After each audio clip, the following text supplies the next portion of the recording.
Tanika. Thank you for that warm welcome. So this panel discussion really is about, creating a sustaining impact. And I wanted to invite some people that I know have been doing amazing work in the space of skills development and talk about, firstly, what are we doing? Secondly, is it enough? And how are we measuring that we're making any difference? I think on a global scale, the UN Sustainable Development Goals are obviously a good indicator of what we should be aiming for. They kind of create a framework of what impact means for the whole world. But I just want to take it back to our individual organizations in terms of what's been happening and how are we measuring our impact. So I'll get started. I'm Mixo. I'll start with the gentleman just this time. Just to maybe talk to us about what geek culture is all about. What is it that you guys aim to achieve? Just a brief intro into that. All right. Thank you guys for the invite and for the platform as well. So Geek Culture is a tech platform for connecting young people to the world of technology. Our major focus are on young people that are in university. It's not restricted to them, but it is a major focus on them. We are also creating a pipeline which goes from high school through to tertiary and all the way out from unemployed to young working professionals. And our key objective is really to introduce them to a world where they might not be exposed to, a world where they might not know much about it. They might be reading from a theoretical point of view, but we want to put them in a place where they are interacting directly with the players that make the things happen. So Geek Culture is really all about that. So it's all about that pipeline, giving young people exposure to the tech world, but also creating a platform where they don't just get exposure, but put their skills to good use as well. Fantastic. And Joss, Impact Chronicles, what are you aiming to achieve? Who are you targeting? What are you guys doing in the space? Okay, hi guys. My name is Joss, and I'm the founder of Impact Chronicles. So what we do with Impact Chronicles is we showcase and promote the work of African social enterprises.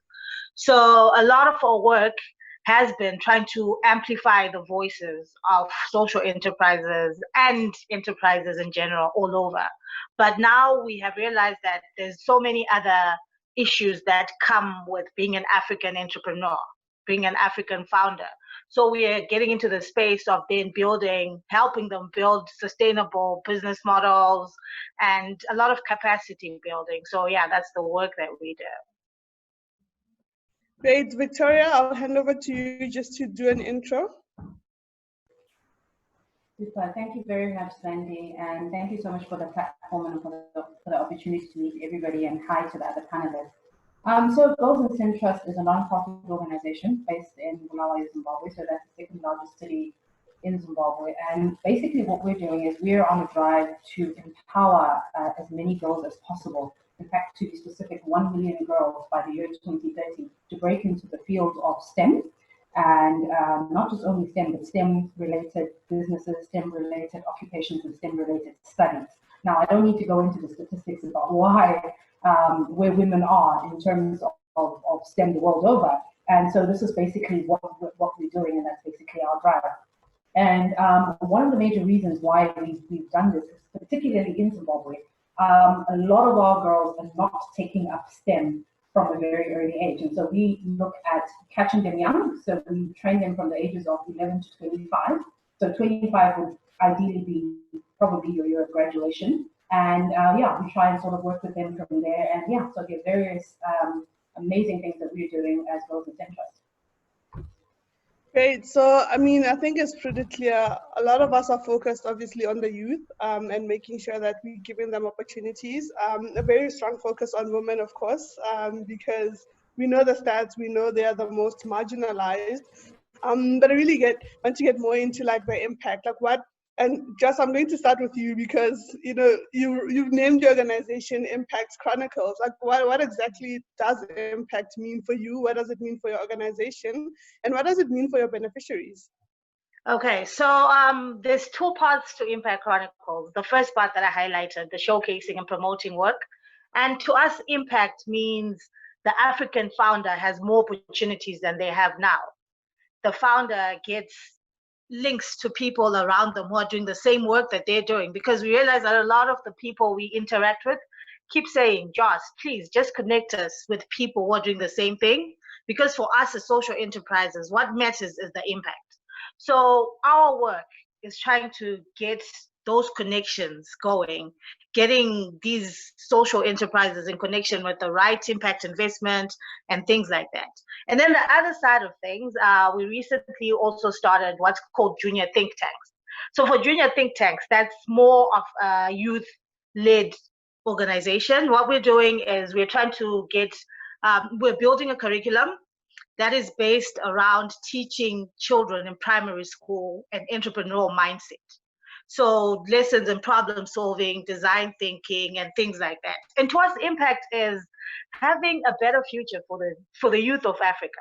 And we know the statistics, like 65% of jobs that are these kids who are in primary school right now, they will be in jobs that do not exist yet. And it's really important to equip them with a mindset that enables them to thrive in a fast-changing world. So to us, impact is building the next innovators and entrepreneurs. So yeah. Yeah, and I think, that's amazing. So Mixo, also, I know that with Geek culture, you focus a lot on young people and trying to build them up, not just in the tech space, but entrepreneurial skill sets. So what are the things that you've seen that have transformed someone who first came into the Geek culture backwork program? What they've left with, like what impact has it had on their lives? So the results are quite fascinating. I guess what stands out is a few of them have actually started some sort of business. I know one, Figile, is running a digital media company now. So she started being part of the VAC work. Some of them have tried the business side, but have also received opportunities where they got headhunted by particular companies as well. So there is that opportunity. And what we've seen is some of them down the line, it might not happen instantly, but down the line, they come back and they say, okay, guys, I remember you guys were working on the business model canvas. I enjoyed the business model canvas. Can you refresh me again? Because that has inspired me to start a business, even if it's years later.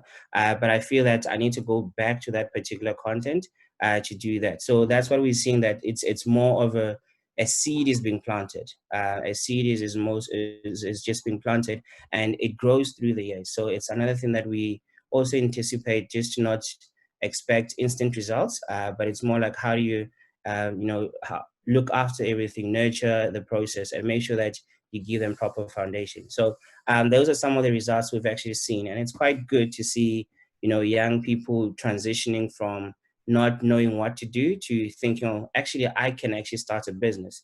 And some of the ideas are actually quite crazy. And, it's good. We like craziness.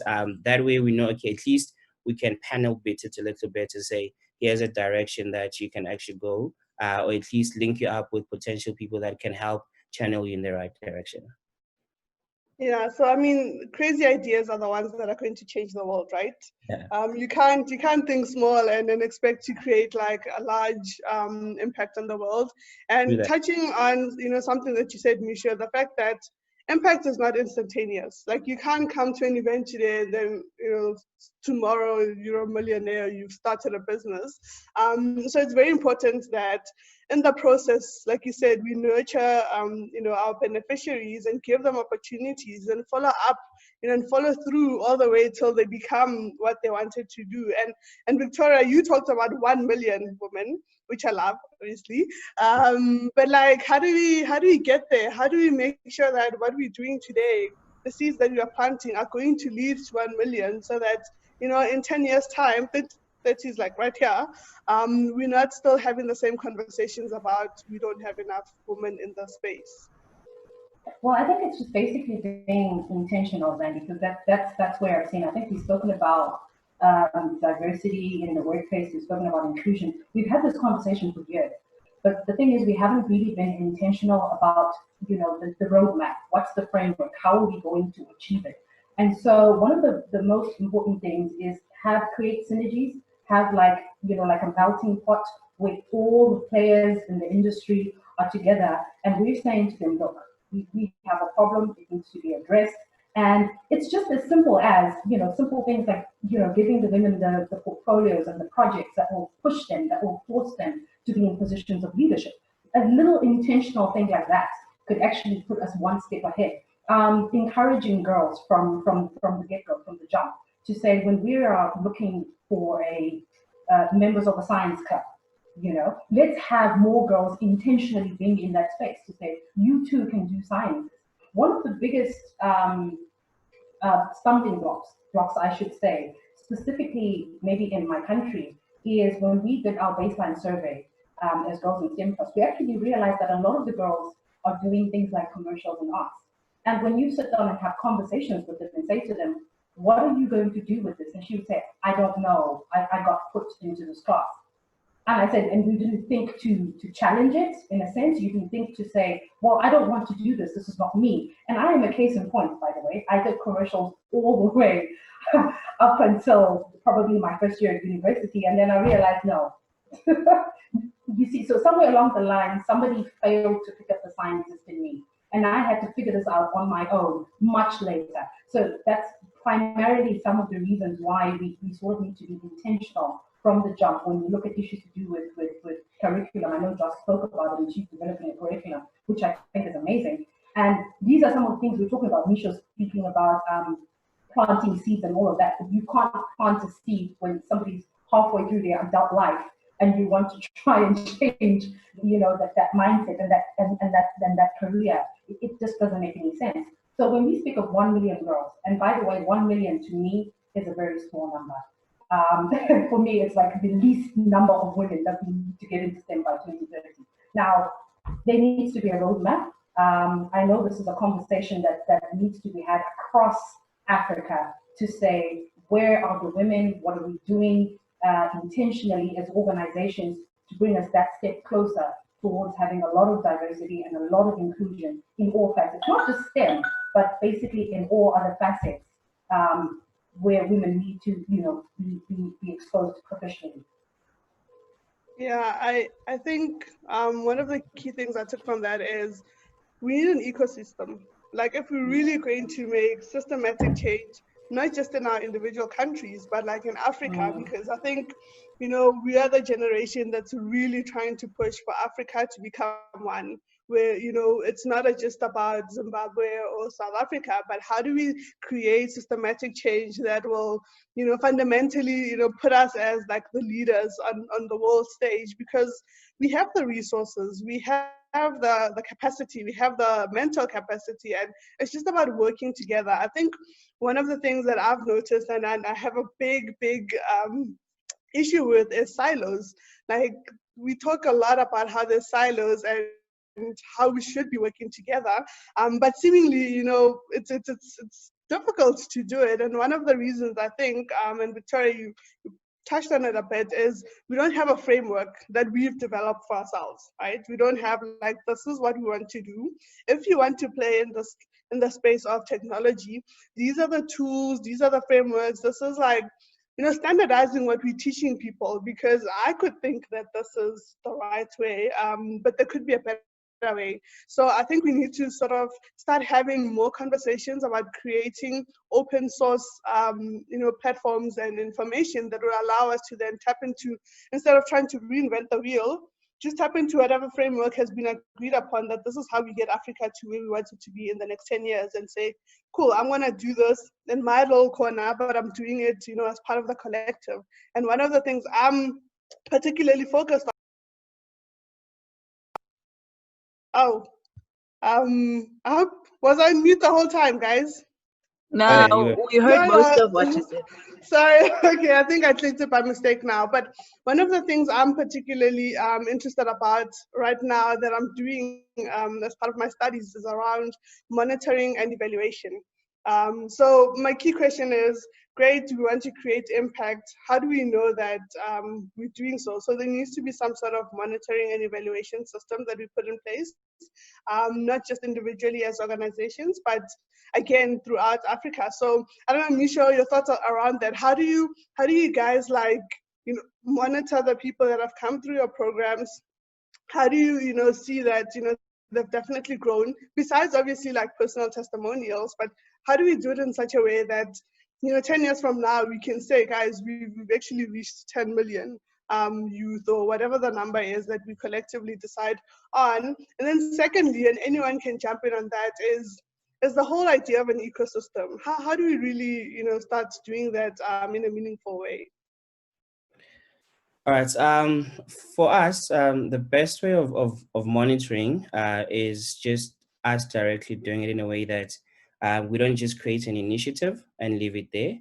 We also understand that obviously we cannot assist everyone, especially when you interact with a lot of people. It's not always easy to go back and assist each and every single one of them. But we open our channels, that it's not just a once-off thing. We open our channels in a sense that you can reach us out, communicate with us if you want to go to the next thing. We open that world that, look, it's not just of us being there on that particular day, but we are opening our network as well to you. So part of that is understanding the young people that come across our platform, and also understanding some of the challenges and picking up and spotting opportunities for them.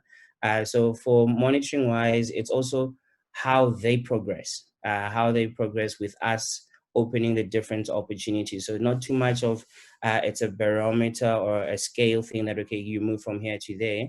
We don't always do that, but we always open the Geek Culture channels to say, what is it that you need assistance in? We might not be the right ones to assist you, but we've got a network that you can tap into that can help you take to the next level. And at the same time is identifying opportunities. So sometimes because we remember what the person has done or what their interest is, when a particular opportunity comes in, we're able to share that opportunity with them. And yes, as another way is the testimonials. It's usually the standard one, but we always appreciate the testimonial side, because that not only just shows us progress, but it also motivates the others that are coming through as well to show that, look, there is some bit of progress in this thing. There is some bit of way forward. So we like telling a lot of the stories, the success stories, be it big, be it small. We try to tell as much story as possible and treat the people that come through Geek Culture as the superstars. That way there is proper attention given to some of the things that they get involved in. That's great. I think I was about to ask Joss to jump in because I know she's a big storyteller. So this is right down okay, the yeah. So I think when it comes to the ecosystem parts, it also marries into the storytelling component that we have at Impact Chronicles, because we believe that storytelling is very important for business development and just the PR you get from telling your story the right way. A lot of founders find it difficult to then articulate their visions, especially to people who matter. So what we try to do is to then just build around that and help them. But also, when it comes to the ecosystem question that you were talking about, I think one thing that we need to realize is it's okay to build an ecosystem, but we need to build an effective ecosystem. So not just have an ecosystem to say, oh, I know someone in South Africa who's doing this, but you're not plugging into that. So Mixo talked about the network aspect. When you have networks, you can then easily build an ecosystem around that. So one of the things that we've done, I'm from Zimbabwe, also Victoria, but the one thing that we focus on with Impact Chronicles is we don't limit ourselves to Zimbabwe. And that's very important. For us, we talk to people from Mali, we talk to people from Sierra Leone, and it's that whole process that then enables us to know who's doing what and who can help us advance this, and how can we then build an ecosystem that is functional, because the functionality of ecosystems is really, really important. So yeah. Yeah, Victoria, before you jump in, I think, sorry, I'll let you guys. The one thing that just touched on is scaling, right? Going beyond whatever part of the world you are in, and that goes hand in hand with effective ecosystems. So yeah, Victoria, I just would like to also just get your take on, obviously 1 million, we can agree, it's small when you contextualize how many women alone there are in Africa, Africa, yes. it's a lot, it's a lot. It's a lot. But yeah, like how do we scale so that, we can obviously impact a whole lot of girls in this case? And how do we tap effectively into ecosystems or into other organizations that are doing similar work? Okay, so I'm just going to look at it. I'm just going to give it to you from the Girls in STEM Plus point of view, because I get this question a lot. Vicky, you're saying 1 million. Wow, that's huge, And I'm like, no, actually it isn't, because we've given 3 main facets and an age range. So we've said we're looking at girls from the ages of 11 to 25. Okay, so that's from middle school all the way up to tertiary, probably the end of tertiary. And then we're looking at 3 main components, and that's getting them into STEM-related studies whilst they're in school, STEM-related occupations, all right, and STEM-related businesses. Now, when we speak of STEM-related businesses, we're not speaking about 4th Industrial Revolution technologies. Now, once we speak about that, all of a sudden the world becomes really huge. There's so many opportunities that are opened up now, because we see in the age of AI, machine learning, all of that. And so, and a lot of hybrid 4IR jobs. And Josh was speaking about, people working in jobs that don't exist yet. And this is statistically proven. So all of a sudden, the 1 million pales into comparison now, because what we're saying is this person to get the education through our programming and our activities. So that's how we get it done first. And of course, as you know, Zandi, our bias is on programming and coding, in line with the digital literacy curriculum that we have for our girls. And then from then on, you will have a set of girls that will probably exhibit an entrepreneurial spirit. So we want to get them, we have a program called First Startup Guide. So over and above giving them the digital literacy, giving them the programming, the coding, and all of that, we've also fused in the components of business, so that if they should stumble upon a startup, all right, because innovation is real, they know how to handle it, they know when to look for funding, they know what is a venture capitalist.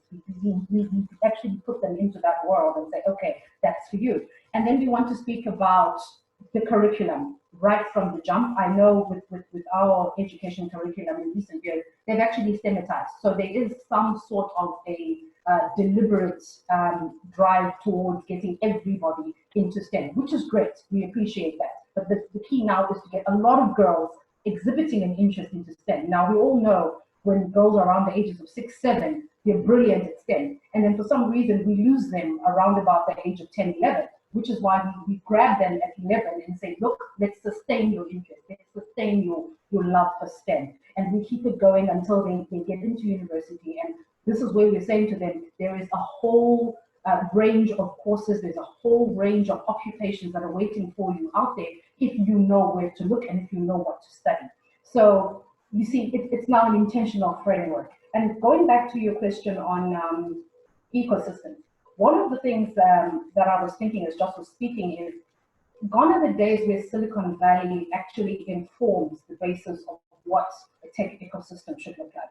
Africa is geared to be the next big thing when it comes to startups, and Kenya has proved that. Kenya is a case in point with their Silicon Valley that they're coming up with. And so if we are going to come up with an ecosystem, obviously the first port of call is coming up with a blueprint where that will be ultimately used to propel all startup founders and everybody else that's like into startups and in the innovation space to actually follow through, but the African way. So you're speaking, about us trying to plug into all of each other, which could be really difficult. But if there's a blueprint, because it could get really messy. But if there is a blueprint for every African founder, past, present, and future, to say, okay, if I'm going to break into the world of STEM, if I'm going to break into the tech ecosystem, these are the channels that have been followed by those before me and worked successfully, then this is the manner in which I need to go. And I think a conversation around that needs to be had. I think there are so many startup founders across Africa. I have met many doing amazing things, and today I've managed to meet, Mixo and Jocelyn, yourself, Andy, and we're all doing amazing things, but really, do we know what each of our organizations is doing? Because I believe our impact is different. Yeah, no, I'm with you there. I think, like you rightly said, we need a framework and a blueprint that anyone can follow. And I think Mixo wanted to add in some points to that.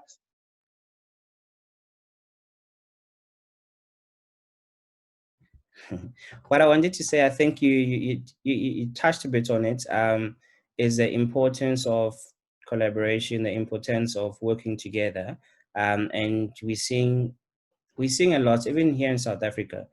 Before we even talk about our neighboring friends, we see a lot of not working together, and you find that some of the things are almost like a replicate. Sometimes working together does not necessarily mean we have to be on the same project, but it could simply mean support of some sort.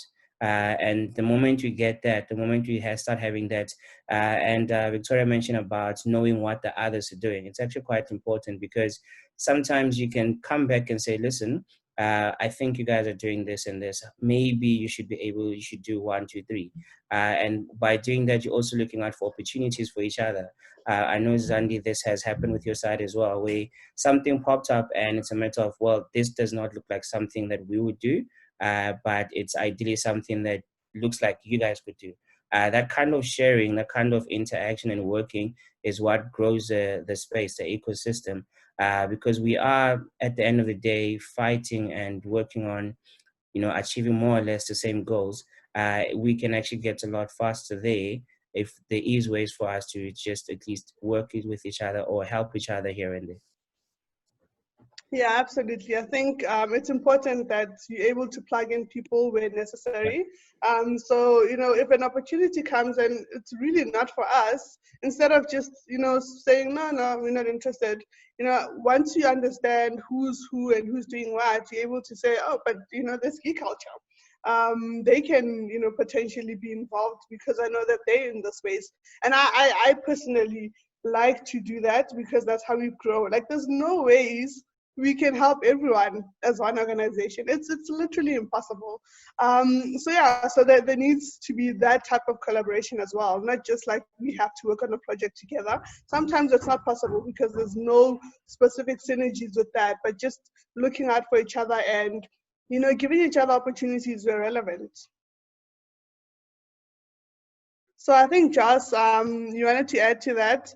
So I'll give you an opportunity, but I think also I want to throw in the last question, just looking at the time, so you can touch on it as well, is obviously as organizations, most of us, well, whether for-profit or non-profit, we're always fighting for resources. We're always fighting for funding, and that could also be the reason why sometimes, you don't want to collaborate because you're thinking, well, I need all that funding, I don't want to split it. But so that comes to my question, should there be more focus on impact investing?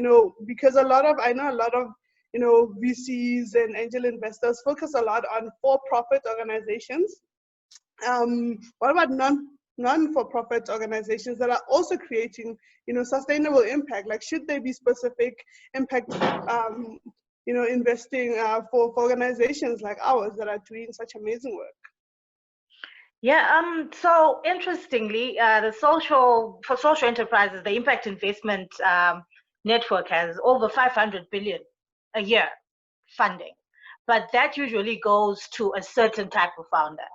And I love that you mentioned Kenya, Victoria, because there's been a bone of contention for a while, because most of the founders that are thriving in Kenya are founders who are expatriates, or they're a certain color, generally, just to put it that way. So I think one of the conversations we need to have, especially when we're talking about ecosystems, an ecosystem thrives when there's money. We need to find viable funding models for ourselves as Africans, as Zimbabweans, as South Africans. We need to find viable funding models. And one of the interesting things that I found in South Africa, I spoke to the founder of the Third Network, and they have what's called a stokvel, but they're buying into franchises. That's a viable funding model. They also have something that's called the People's Fund that helps startups that don't have money. If you have a tender or you're supposed to supply to someone, they give you money beforehand and then you supply and then you give them back and things like that. Those are viable funding models that I think as Africans, and we need to plug into that. We already have that Ubuntu component to us. So now let's take it a step further and try to empower ourselves and not wait on the West, because this money that we're talking about, that we're fighting for, it comes with conditions, and some of them you can't meet them. So let's try to build that ecosystem with funding in mind and start from there. That's what I think when it comes to funding. Yes, there's a lot of money out there. There's so much for social enterprises generally, but it goes to other people for their own reasons, and their reasons are warranted, some of them. So we just need to start now building our own things. We need to build our own model. Yeah. Last thoughts from Misha, Victoria. What do you guys think? How do we create, our own funding sources, and how do we sustain what we're trying to achieve? All right, I was just basically thinking along the lines of sustainability, because I don't think any one of us would be seated here today if any of our initiatives were not sustainable. So I know, because from what Joss has been saying, trust me, we do a lot of applying for some of these grants, and you just don't make the cuts.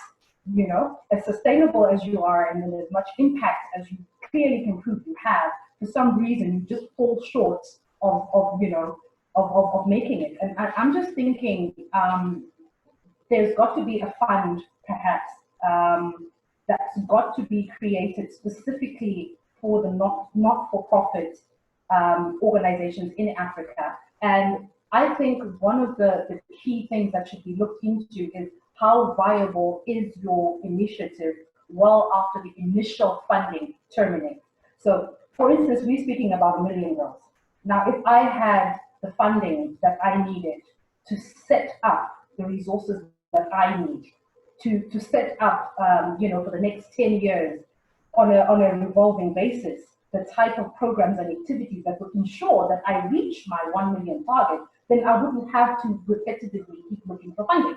So it's difficult, and of course I know the African economy is another issue that plays, because I've been told this several times by a number of VCs about why they won't invest, in some of the initiatives that we put forward.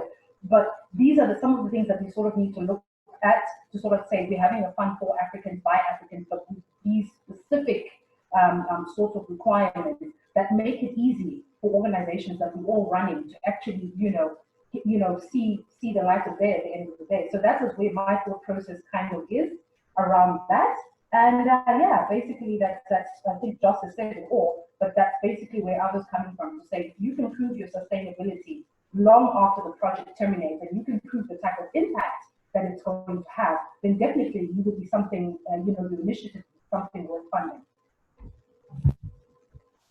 All right. I guess sharing my part is we believe a lot in, yes, we need support from different angles. We need the resources, but there's something about the South African economy or South African players where they take you more serious when you start something and then they meet you halfway. There's this thing, especially in South Africa, where people like supporting successful people, if I can put it that way, or when the rest of the world gives them recognition and whatnot. So maybe it's something that we need to actually work on doing. Like, look, we understand that and I think all of us here are doing parts of that, as we understand that there's somewhere we need to get there. We need particular resources, but it shouldn't be a matter of let's wait until we have the resources or let's chase after all these different resources. The moment we have something to package, we can show results as well and say, look, this is what we did on our own. This is the results and the impact of what we're able to do on our own. We've now hit the wall. We need to go to the next level. They won't even start from, okay, show us what you've done. It's like, okay, there you go. What impact? There you go. We literally have everything in place, and it's much easier to go to the next part. And I like the part that we figure out how to create our own ways of being sustainable. So parts of that is you might be an NPO, you might be more focused as a social organization, but there are ways of figuring out how to actually sell something, provide a service, and get some sort of income or some sort of funding or money for the service that you provide. And I think we need to explore those opportunities of how do you provide a service? As much as there's the work that you do, which is focused more on impact and falls under the title for good. Also, let's figure out how do we create services that we can, provide out there to support and fund our own things.